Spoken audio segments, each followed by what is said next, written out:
இந்த மண்ணை அதற்கு பதப்படுத்தும் வேலையை வந்து இவர் செய்வார். அதுக்கு பின்னால் நம்ம வந்துடலாம்.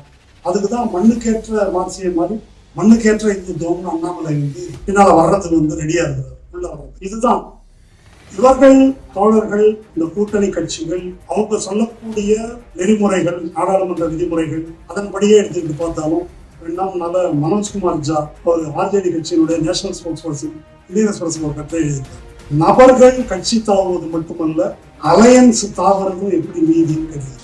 அது ஒரு வாக்காளர் வாக்களிக்கும் போது ஒரு ப்ரோக்ராமர், ஒரு சித்தாந்தம், ஒரு பாலிடிக்ஸ் தான் வாக்களிக்கிறாங்க. அப்ப அலையன்ஸ் நீங்க மாறி போறதுக்கு உங்களுக்கு என்ன ரைட் இருக்கு? இப்போ இதை பற்றி விவாதிக்கும் போது, நம்ம தொலைக்காட்சிகள்ல விவாதிக்கும் போது, சார் கூட்டணின்னா அது அதோட முடிவு சார், அதுக்கப்புறம் அவங்கவுங்க போறதுதான், அப்படிதான் அது ஒரு நியாயமாக அது விவாதிக்கப்படுகிறது.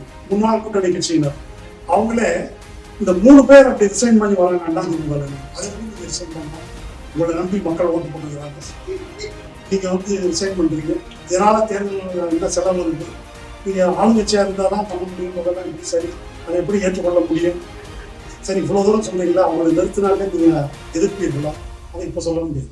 ஊகமான கேள்விகளுக்கு பதில் சொல்ல முடியாது. பேட்டியில சொல்றாங்க. இப்ப அந்த 3 பேருக்கு நீங்க அந்த நியாயத்தெல்லாம் சொல்றீங்க. உங்களுடைய வாக்காளர்கள் எதற்காக வாக்களித்தாங்க? இந்த பாலிடிக்ஸுக்காக வாக்களித்தவர். அப்ப நீங்க இப்படி வேற ஒரு முடிவெடுப்பது சரியா? அப்ப அவர் மனோஜ்குமார் ஜா வந்து யாருக்கு எழுதுறாரு? அவர் வந்து மம்தா கட்சியை உடைச்சதுக்காக எழுதுறாரு, சிவசேனா உடைச்சதுக்காக எழுதல, இதுக்காக தான் எழுதுறாரு. நீ அலையன்ஸ் ஜம்பிங் எப்படி சரின்னு கேட்கிறார். அதனுடைய நியாயம் என்ன என்ற கேள்வி கேட்கிறார். இதை வந்து தோழர்கள் இந்த கேள்விகளுக்கு வந்து விடை சொல்லணும்.